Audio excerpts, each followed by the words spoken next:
shut up, you listen to my monkey mouth. There's a companion when you got pun on the canoa route. Hopped in a portal and got in a fight, Elias knocked him out. Bow, Naruto fighting style. Bow, UFC he tapped out. Bow, we win, we get crowned. Monkey mouth, monkey mouth, monkey mouth, monkey mouth. Alright, what is up, Armchair Army? This is Joshua, Armchair Mixed Martial Arts. This is the 11th iteration, and on this episode we're going to be covering UFC 275. It's been an interesting week for your boy. My brother's about to be having a baby in the next few days. My kiddo's just growing like crazy, my dog's cute as ever, and I'm enjoying the shit out of doing the podcasting stuff, and so we're going to keep the dice rolling. Just got through recording the first episode of The Ones Who Woke Up, which is my newest podcast. Got a lot of stuff going, man. Got the website, got monkeymouthstudios.com up and going. Got a lot of neat stuff happening on the Armchair and on the Armchair MMA and the Monkey Mouth Studios side of things. Obviously, recently we got the video upgraded to where we're getting some better videos going. And so hopefully you guys are enjoying it. Like I said, I know I'm really enjoying doing it. But to the point, UFC 275 was a fucking fantastic fight card, man. From top to bottom, it was fantastic. I mean, even in the early prelims, I mean, hell, we had a girl in the early prelims get a performance of the night bonus. So it was literally fireworks from top to bottom. Yuri Prochazna won the light heavyweight title, took it from Glover, and this was a dog fight. This absolutely made it to my best fights list. It's one of those ones that's gonna go on for a long time. It's one of the best fights ever, man. Was back and forth, man. Yuri was taxing Glover on the feet for the longest. Glover was taxing Yuri on the ground for the longest, but as the fight went on, Glover started taxing Yuri on the feet, and Yuri started taxing Glover on the ground. It was crazy. It was crazy up until the very last minute, and Yuri wound up choking Teixeira with like no hooks in, no nothing, just big, strong guy choking a tired human being, and got the tap with like less than a minute left. I'm not exactly sure whenever it happened. Okay, it was 4 minutes and 32 seconds into the fucking fifth round, and so there was literally 28 seconds left on the clock whenever he got that, and it was just a war the whole time. Just as much respect as I could possibly ever have for both these guys. Put on a fantastic fight for us. I believe that Glover, he didn't defend it. He never got a defense with the belt, so he's probably not going to get an immediate rematch. And I know that Jan stopped Yuri on Yuri's way to the locker room and like shook his hand, and they had like a pretty fun exchange where Jan was like, man, I love you. I can't wait to like talk with you the way you just talked with Glover in the octagon. It's gonna be great. And Yuri like blew him a kiss, and I think that that's the appropriate next fight. I think that Yuri's gonna turn back another member of the old guard. I think that Yuri wins another war against Jan. I think that he's just that dude. He's got clearly good enough anti-wrestling, and he's able to get out of there. He's tough. Like he was able to make it off the ground several times against Glover Teixeira, which is something to be said. So I mean, that kind of, I believe, speaks for itself. Next for Glover, I mean, there's all kinds of crazy fights you can do for Glover. It'd be interesting to see, who's up there. I mean, I believe that Magomed Ankalaev's got a fight coming up. Alexander Rakic's got a fight coming up. But I mean, there's all kinds of guys. Paul Craig, I'd love to see Glover and Paul Craig fight. Paul Craig is another jiu-jitsu ace, man. It'd be fun to see him fight. You know what I'm saying? Paul's on the come up. Glover is on the come down. Where's Paul, number 8? Yeah, it might be a little low. Maybe you do Glover and like Dominic Reyes or someone like that. I don't know. They're all going to be fun fights. right? Like, these are all big, strong, talented guys who have, like, all the tools in the world to finish however they want. So it'll be nothing but fun fights wherever they wind up lining up. And like I said earlier, I believe that the next thing for Yuri is going to be Yuri versus Jan. It's a Buffalo Trace. I love that shit. You ain't fucking sponsor me. You're getting the free advertisement already. Yeah. Give me money. Pay for the studio. I don't need a lot of money. At all, bro. At all. My overhead's not very high, thankfully. Women flyweight, Valentina Shevchenko defended her title against Talia Santos. What a fight. What a fight. I mean, Valentina Shevchenko defended her title for the now 7th time, which is just fucking extraordinary. Go her. She deserves every bit of the clout she's getting right now, man. Like, she's GOAT status for sure. But Talia is a beast. Man, was like winning all the grappling exchanges, was winning all the clinch exchanges, was clearly looked like the stronger person, which is crazy because Valentina like looked like an immovable object whenever Andrade tried to pick her up, and Andrade is known for picking girls up and dropping them on their head. So there's clearly like levels to the core strength that some of these girls have, and Talia's clearly got it. And so if they had given it to Talia, I wouldn't have been surprised. I wouldn't have been upset by it either. I had it 3-2 for Valentina, so I feel like they got it right ultimately at the end of the day. But hey, I ain't too worried about how they're shaking down. All I care about really is how I feel about the fight at the end of the day. Over here in Strawweight, it is Strawweight, right? It was Flyweight. I mean, who's next, bro? I mean, who do you feed to Valentina? I mean, you got Kayla Chikagian, Lauren Murphy, Jessica Andrade, Talia Santos, who she just binged, Alexa Grasso, Manon Ferrot, that French, I believe she's French, maybe she's Canadian. It's a French name. Jennifer Maya is a fun character on the come up, man. I love how she's got really good jiu-jitsu and she can kind of wade off into the striking with reckless abandon, at least with disregard for you taking her down, right? Like, there's something to fighters who are good enough off their back that they feel as though they can walk into the fire without having to be concerned about you shooting, because they're going to strangle you, and it makes them to where, like, they are, like, whenever they can completely disrespect one of the things that you use as a tool in the fight, it makes them to where they have, like, an advantage right there. And so it's a lot of fun whenever you see that type of shit going down. I do not know who you feed Valentina, though. Like, feed her 2 girls. I'd say feed her Alexa Grasso and Vivian Araujo at the same time. See how it goes. That's my thought on that. But for Talia, I mean, bro, she didn't lose any stock. Like, she's number 4. And she's still number 4. Like, she should not go down at all for taking this L against Valentina Shevchenko. There are fun fights. There's all kind of fun fights, right? Maybe you give her someone like Andrea Lee, right? Somebody's going to go in there and fight real hard. I mean, because she's like a striker, right? It's like her thing, right? So give her someone fun. Maybe don't necessarily make her fight someone that's above her, right? There's only 3 girls above her, and let her kind of get her wits back about her after fighting one of the best. But if she wound up fighting any of these 3 girls in front of her, I wouldn't be upset about that either. And I'm not entirely certain what their schedules are looking like right off the top. But the bottom line is there's nothing but fun matchups for that girl at 19-2, and with the level of knockout ability that she possesses, it's gonna be a really fun fight anywhere she goes. And again, Valentina Shevchenko, I don't know what to do. But make her fight a bear. No, really, I don't know what to do. Women's strawweight, we had Zhang Wei Li and Joanna Jędrzejczyk. This was incredible.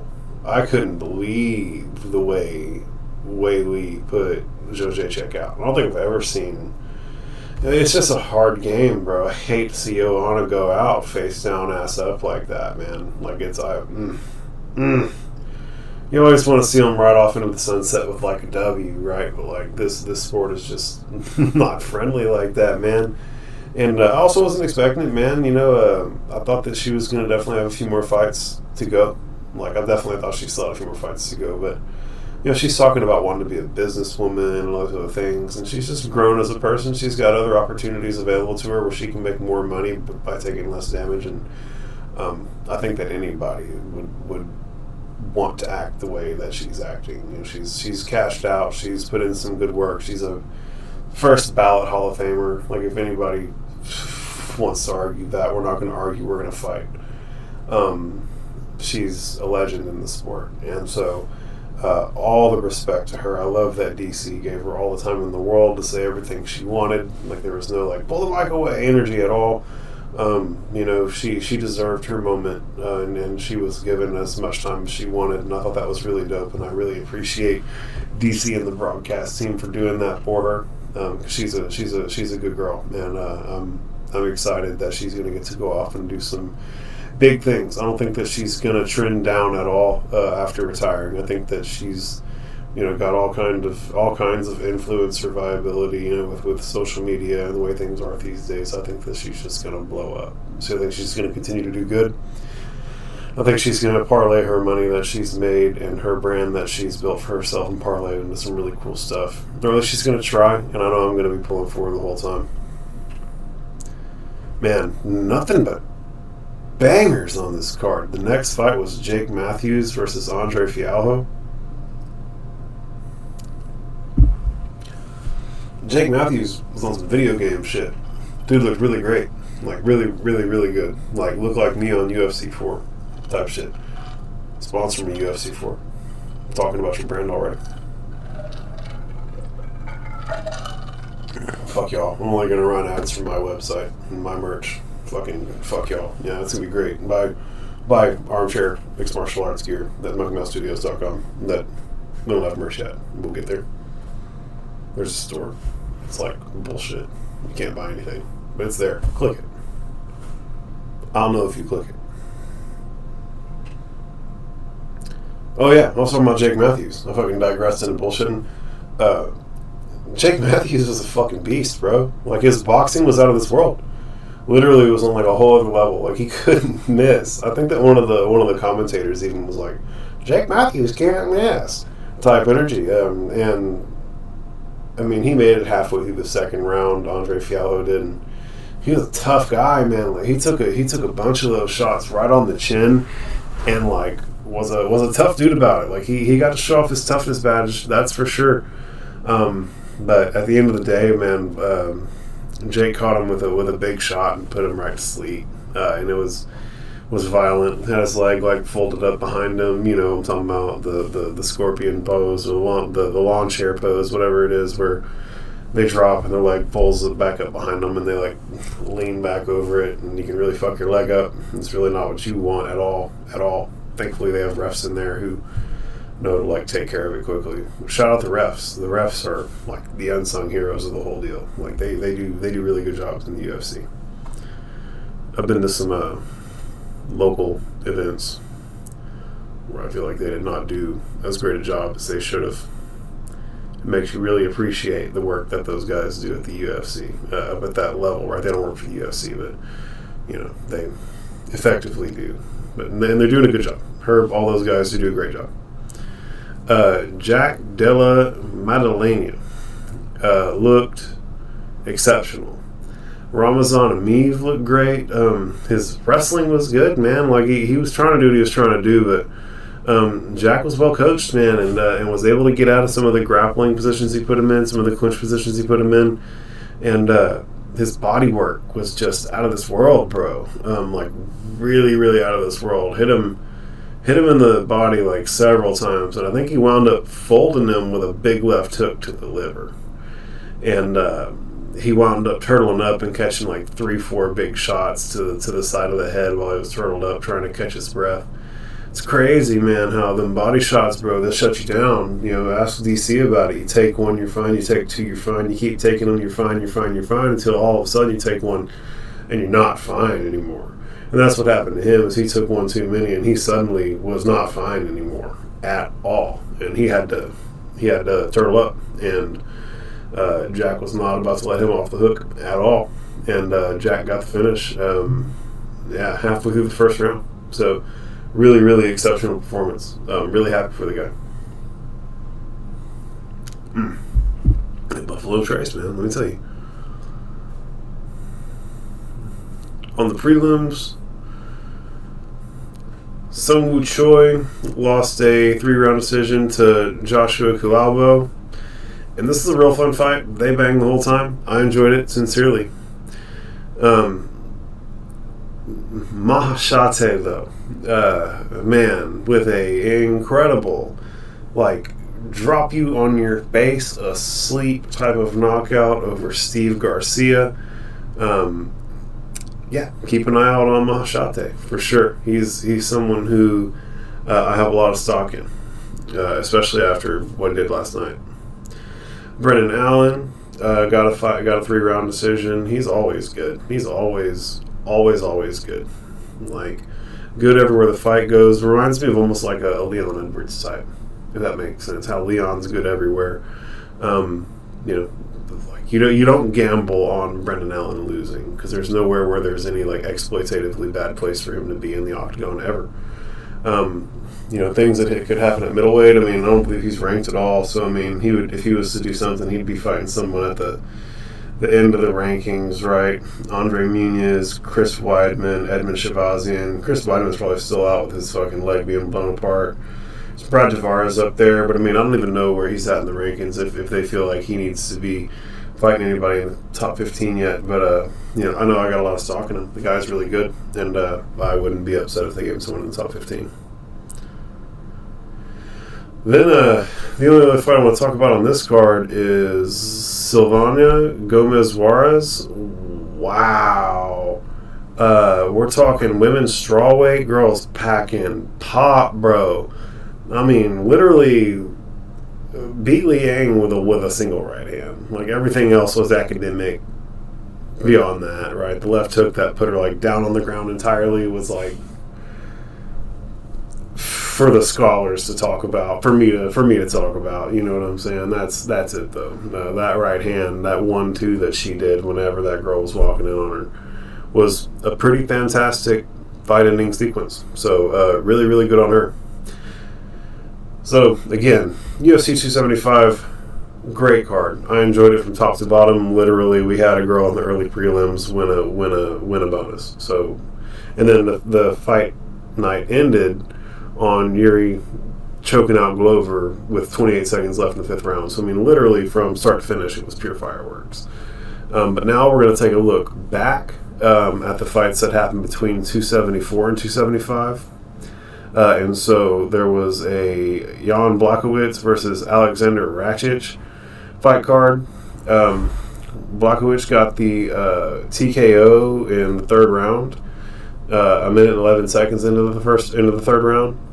The Polish power's still there. You know what I'm saying? Don't sleep on Jan, right? He's just fighting the tip of the spear, and he got caught with a big hook by Glover, who packs big heat, as we saw in at 275.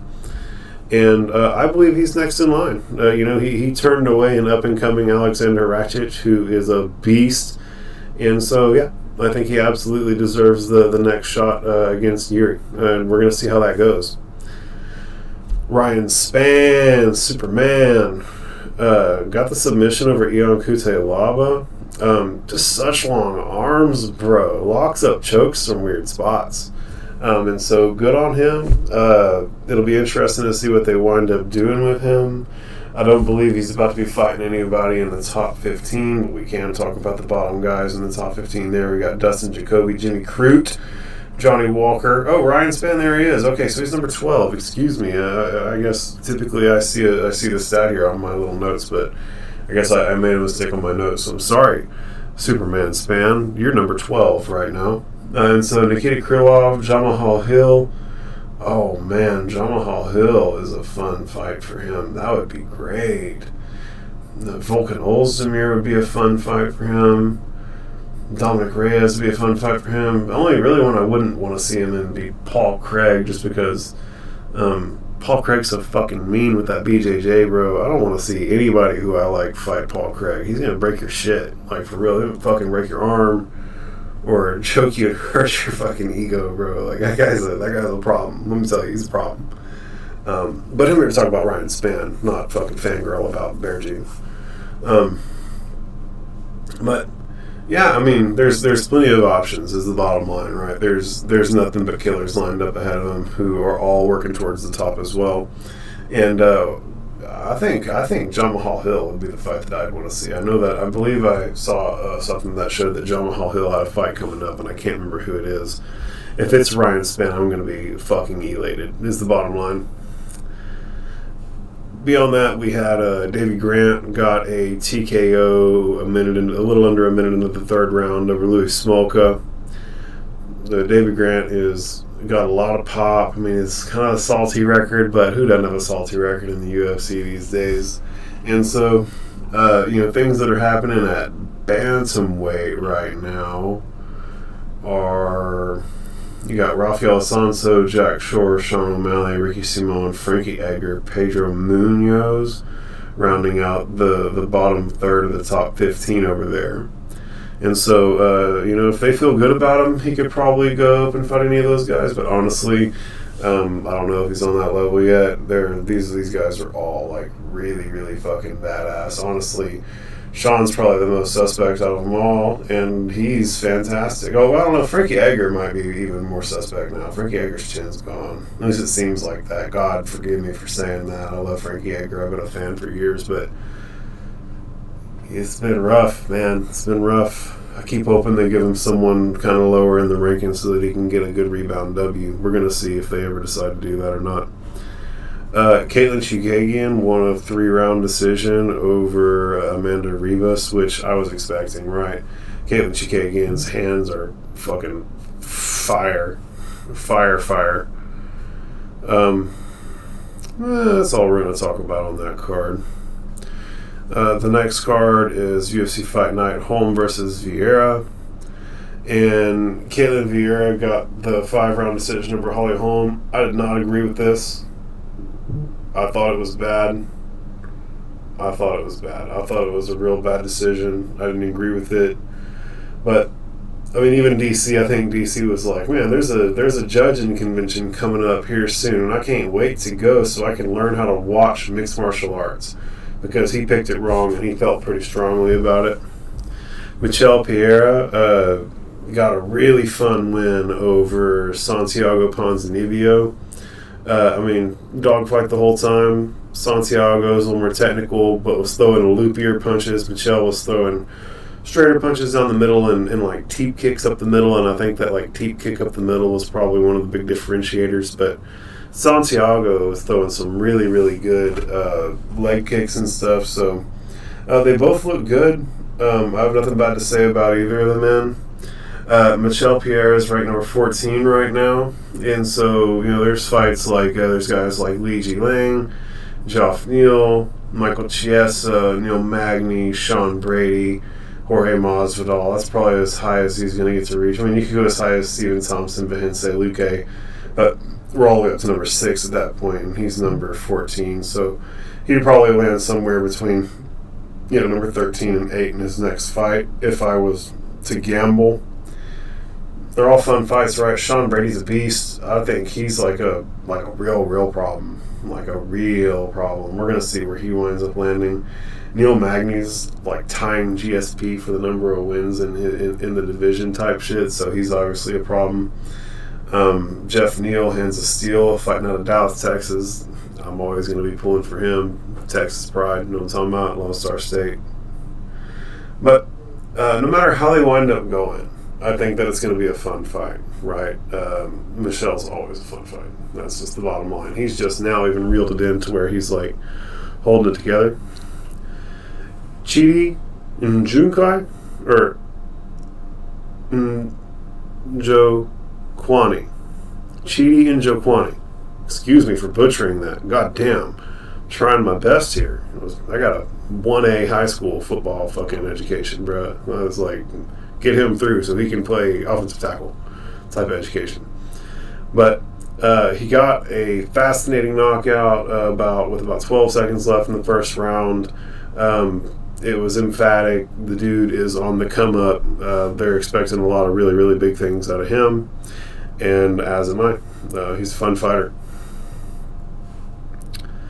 The next fight night was Volkov versus Rozenchev. I missed the main event, hitting a dab, being an idiot.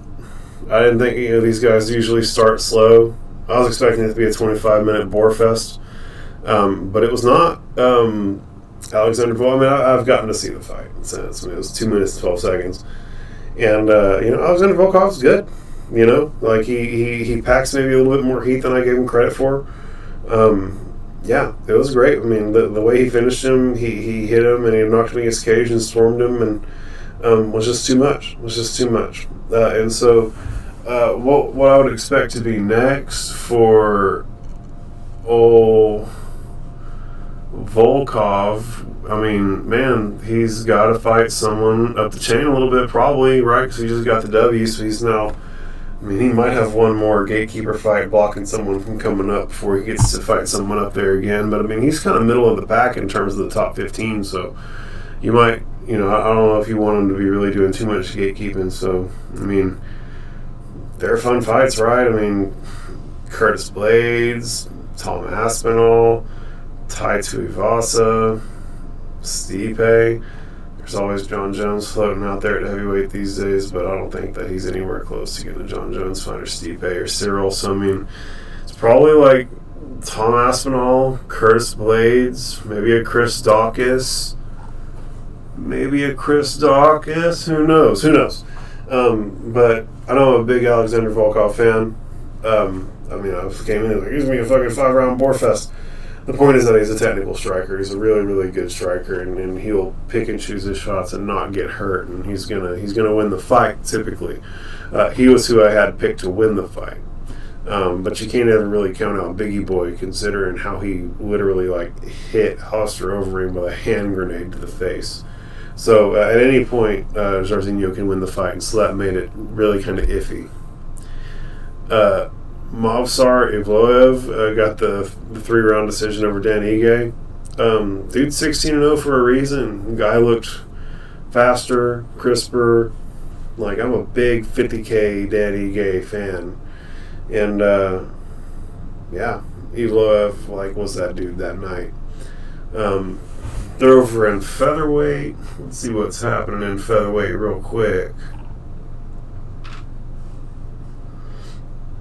That's Alexander Volkanovski's division right now. I mean, so Movsar has moved up to number 10. There's guys like Bryce Mitchell, Giga Chikadze, Josh Emmett, Arnold Allen, Chan Sang Jung, Calvin Guitar up above him.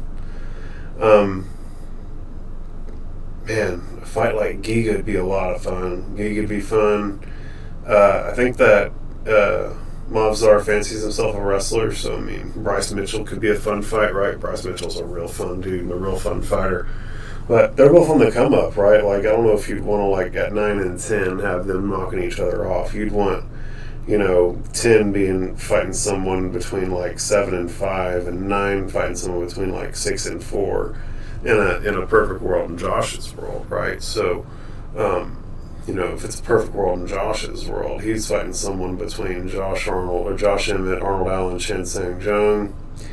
I mean, Josh Emmett's on ice. He's fighting here in just a couple weeks. Arnold Allen, he's on a rocket ship right now. I don't think that they're going to have him fight anybody behind him. Chen Sang Jung just lost a fight to Alexander Volkanovski, so that's probably the guy. I would say Chen Sang Jung would probably be a fun fight for Maswar. But we're going to see what Sean Shelby and them think. At the end of the day, I'm not that guy. Lucas Almeida got a TKO a minute into the third round over Mike Trizano. Real fun fight, 13-1. Keep an eye out for him on the come up. Karine Silva got a submission 4 minutes 55 seconds into the first round. Her jiu-jitsu's killer, bro. Watch out for this one. If she's fighting, maybe put some money on her getting a second round submission. Second round submissions out of her are probably going to be safe bets.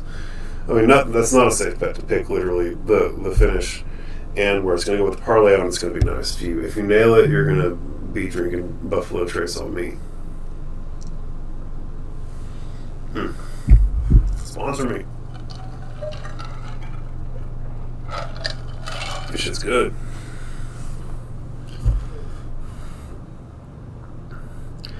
Ode Osborne got a first round knockout over Zaruk Adashev. All these international names, bro, be getting kind of difficult for your boy, especially the more I drink. So coming up, because that's the last of the fights between 274 and 275. Looking forward to 270. Looking forward all the way to 276. The next set of fights between here and there is the UFC Fight Night in Austin, Qatar versus Emmett, which me and my boys are going to be going to.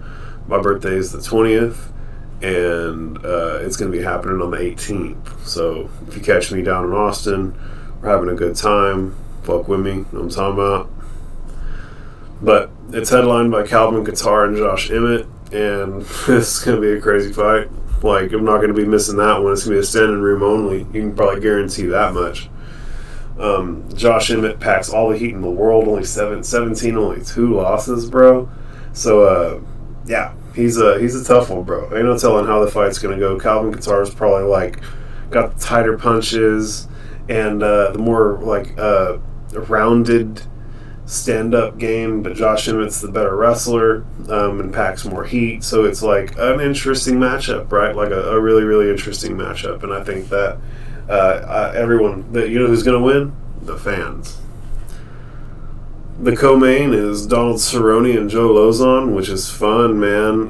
This was supposed to be on a card a couple weeks ago, and something happened. Cerrone got sick, and so now it's here, and I get to see him live. Know what I'm talking about? If I had to pick, I'm probably picking Joe Lozon. If I'm being real honest. I got a lot of respect for Cowboy. I got a lot of respect for Joe. But I feel like Joe's been looking a little better in his last couple fights in Cowboy. It's just the bottom line. We got the Dirty Bird, Tim Means, and Kevin Holland. Oh, those are 2 fun characters that we're gonna have fighting one another, man. That's fun. That's a fun fight. I gotta go Kevin Holland, right? That's where my heart lies. I'm a big Kevin Holland fan. He's out here saving the world. I think he's like fucking fucked up 3 people at 3 different Waffle Houses at this point type shit. He just seems to always be in like the right place at the wrong time to do some heroic ass shit, and I'm here for it, man. He's a good dude. We got Joaquin Buckley versus Albert Duraev. I don't know nothing about Albert Duraev, but I'm gonna tell you with a name like that, he's probably gonna try and wrestle. But Joaquin Buckley is super athletic. We're gonna see how good his takedown defense and stuff is. More than likely, considering the name of the character that he's fighting. I wonder if he's going to bring old boy, Detroit self-defense feller, back into the octagon with him. That'd be great. I'd love that. I thought it was fantastic when they did that last time. Damir Ismagulov versus Guram Karatuladze. Yeah, I don't know either of these guys, and I can't pronounce either of their names, but Damir's 23-1, and Guram's 12-2. Obviously, Damir has the experience advantage, but they both have good records. I don't know nothing about either of them, dog. I hate to just be that fucking straightforward. Julian Marquez, though, I know that name. The Cuban Missile Crisis, I'm talking about, fighting Gregory Rodriguez. I actually know both these guys. Gregory Rodriguez was the champ over at LFA. He won the title and immediately got brought up, and Julian Marquez got brought in from the Contender Series, so that'll be a fun fight. Probably going to go Julian, right? Julian's just a tough guy who knows how to grind. Real tough dude, knows how to grind. Yeah, that's my pick, just with the way he fights and the mind that guy has. Yeah, I think he's a good fight. So then we have UFC Fight Night. Sarukian versus Gamrot. Arman Sarukian versus Matwez Gamron. Arman's 18-2 and Matwez is 20-1. This is a lightweight fight. Honestly, y'all, I ain't too familiar with either of these guys. Yeah, like off the top. I wish I'd maybe done a little bit more research. before I hopped on the podcast for these guys, because I don't really know. You know what I'm saying? I'm going to be watching, and I'm going to know who they are after that. So we'll wind up seeing what I have to say by the time I'm doing the 276 review. So this is going to be the most recent fight night whenever I go to do my 276 review. So I'll certainly have some pretty fresh thoughts on them. Chris Curtis and Rodolfo Vieira. I like Chris Curtis a lot. Rodolfo Vieira is 8-1 on the come up though, so we're gonna see. And then 276, you got Israel Adesanya versus Jared Cannonier. That beat's been building for a while between them two. I gotta pick Israel Adesanya. Got a lot of love for Jared. He's a real sweet dude. He's into crystals and vibrations, and he's like a solid guy, like a real sweetheart fella. And like I would be elated if he won the world championship, to be entirely honest. But Israel Adesanya is an anime nerd. Dude got his mama car in Kurama Orange. Kurama is the nine-tailed fox from Naruto. I literally run a Naruto podcast called The Konoha Companion. So birds of feather flock together, gang. He's a nerd, I'm a nerd, anime dorks, know what I'm talking about. So I am mad at the guy.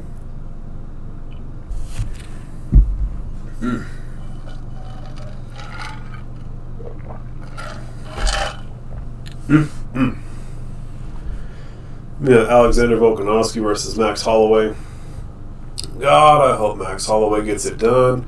I could watch Max and Volkov fight at the top of the featherweight division for the rest of forever. So, bite me. I really do believe that Alexander Volkov won the first fight, and I really do believe that Max Holloway won the second fight. Like, the stat lines for the first fight and the second fight were literally flip-flopped. Like Max literally had Alex's stats from the first fight, and Alex had Max's stats from the first fight and the second fight. So I feel like if there was like truly coherent judging across the board, Max would have won the second fight. But I'm not the judges, man. I just know that in my heart, I watched it live. I thought that Max Holloway won the fight.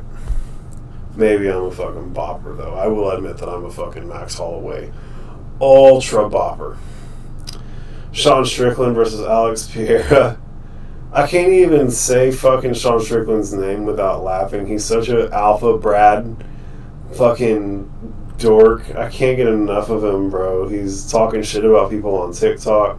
Not doing it on TikTok. He's talking shit about people who use TikTok.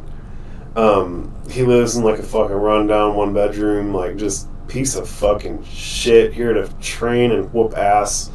And like, he's a fucking killer. Like, the dude is literally eating, sleeping, breathing mixed martial arts right now, and I am not mad at it. And he's also speaking his mind, right? Even if it's controversial, even if it's shit that I don't necessarily agree with. I love that he's willing to put himself out there and be his honest self and, you know, fuck what everybody thinks. Sean Strickland's doing Sean Strickland things. And so, I want him to win against Alex Pereira. I know that everybody wants the Alex Pereira rocket ship to land in the octagon with Israel Adesanya because he knocked Israel Adesanya out in a kickboxing match back in the day. But blah, I'm a big Sean Strickland fan. I'm not a big Alex Pereira fan. Not out of any I don't have any malice towards Alex Pereira or anything like that. I just haven't developed. He hasn't done anything that's been like truly endearing for me yet. He hasn't said that thing. He hasn't done that thing to make me be like, oh, fuck that guy. Whereas Sean has both done things in the octagon and said things with his stupid ass mouth hole that have made me really fall in love with the character. He's an endearing fella, and I'm into it. And I want him to win. That's the bottom line. Got Lauren Murphy versus Miesha Tate. We gonna see two tough girls. Two tough girls, bro. I don't know how to pick that. That's a coin flip, dog. Pedro Munoz versus Sean O'Malley. Oh boy, this is a step up for Sean O'Malley. This is like the real test. Now we gonna see just how real Sean O'Malley is. And you know, we can go off into the prelims and stuff, but that's like the main card for UFC 276, bro. We're going to see how it goes. If I got to pick, I'm picking Sean O'Malley in that fight. He's young and on the come up, and I tend to gamble on guys on the come up instead of guys who are like defending the old guard type shit. Pedro Munoz been around for a while. Sean O'Malley's on the come up. Dude's got that like young man rocket ship momentum behind him. I think that's how I think it's going to pan out with him getting something pretty spectacular going on out there. But at any rate, Armchair Army, guys, I appreciate y'all, and gals, I appreciate y'all so much for tuning in. Check us out on the social media platforms. Check it out at monkeymouthstudios.com. Love y'all, man. Love you guys to death. I appreciate all the support, even though, you know, we're going to see where this thing goes, man. I'm here for the long haul. I love mixed martial arts. I'm a big fan of, I remember calling people whenever fucking the Ultimate Fighter 1 was going on, and watching that rocket ship take off, man. I've been there for a while now. You know, I can't say I was there for UFC 1, man, but like as a 32-year-old human, I can say I've been pretty fucking ride or die. I mean, literally for over half my life now, I've been watching this shit pretty religiously. So either way, Buffalo Trace got me rambling, guys. I really appreciate everybody for tuning in. Armchair Army gang, it's Joshua. Peace out, y'all.